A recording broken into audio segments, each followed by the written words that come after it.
সিলেট নগরীতে মিছিল সমাবেশ নিষিদ্ধ করায় আইনশৃঙ্খলা রক্ষাকারী বাহিনীর তৎপরতায় সোমবার দিনভর রাজপথের জোটবদ্ধ হয়ে সমাবেশ করতে পারেনি বিএনপি ও জামায়াত কর্মীরা।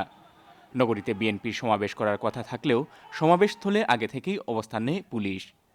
সকাল 10:30টার দিকে নিষেধাজ্ঞা উপেক্ষা করে মিছিল করে স্বেচ্ছাসেবক দল। জামাত শিবিরও কয়েকটি স্থানে ঝটিকা মিছিল বের করে। নগরীর বিভিন্ন স্থানে মিছিল করে ছাত্রদলও। কয়েকটি স্থানে পুলিশের সাথে তাদের সংঘর্ষ হয়।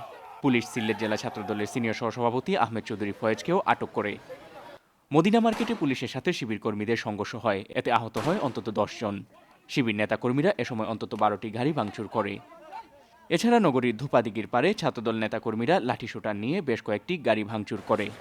গণতন্ত্র রক্ষা দিবস স্লোগান জানিয়ে সমাবেশ করেছে আওয়ামী লীগও। সোমবার সকাল 11টা থেকে আওয়ামী লীগ ও অঙ্গ সংগঠনের নেতাকর্মীরা বন্দরবাজার মধুবন মার্কেটের সামনে এসে জড়ো হন। এ সময় আওয়ামী লীগ ও অঙ্গ সংগঠনের নেতাকর্মীরা রাজপথে অবস্থান নেন এবং সমাবেশ করেন।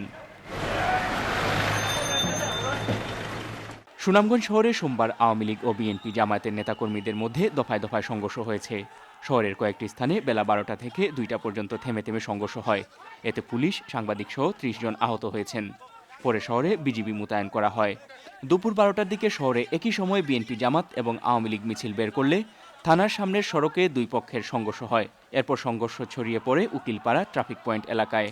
এ সময় থানার ওসি মোহাম্মদ মকবুল হোসেন মোল্লা, পৌর বিএনপির আহ্বায়ক রেজাউল হক, সদর উপজেলা স্বেচ্ছাসেবক লীগের সাধারণ সম্পাদক ফরহাদ হোসেন সহ 15 জন আহত হন।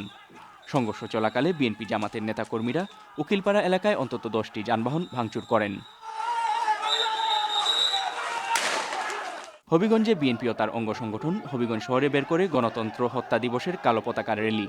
প্রথম মিছিলটি বের হয় বিএনপির নেতা আমিনুর রশিদ এমরানের নেতৃত্বে এবং দ্বিতীয়টি বের হয় এনামুল হক সেলিমের নেতৃত্বে। দ্বিতীয় মিছিলটি ঈদগাহের সামনে পৌঁছলে পুলিশ মিছিলকারীদের ধাওয়া দেয়। মিছিলকারীরা ইটপাটকেল নিক্ষেপ করে ও গাড়ি ভাঙচুর করে।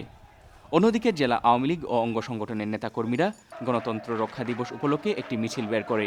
পরে আওয়ামী লীগের আরেকটি মিছিল শহরের বাজার এলাকা প্রদক্ষিণ করে। মৌলভীবাজারে একদিকে গণতন্ত্র হত্যা দিবস স্লোগান নিয়ে মিছিল করেছে বিএনপি। 20 দলীয় জোটের বিক্ষোভ মিছিলে পুলিশ বাধা দিলে দুপক্ষের মধ্যে সংঘর্ষ বেঁধে যায়। এতে 3 পুলিশ সহ 20 জন আহত হয়েছে। অন্যদিকে আনন্দ মিছিল ও সমাবেশের মধ্য দিয়ে মৌলভীবাজার আওয়ামী লীগ পালন করেছে গণতন্ত্র রক্ষা দিবস। বেলা 12:30টায় শহরের আওয়ামী লীগ কার্যালয় থেকে জেলা আওয়ামী লীগ সাধারণ সম্পাদক নেসার আহমদের নেতৃত্বে গণতন্ত্র রক্ষা দিবসের আনন্দ র্যালি বের করা হয়। Moinuddin Manju, channel S news desk.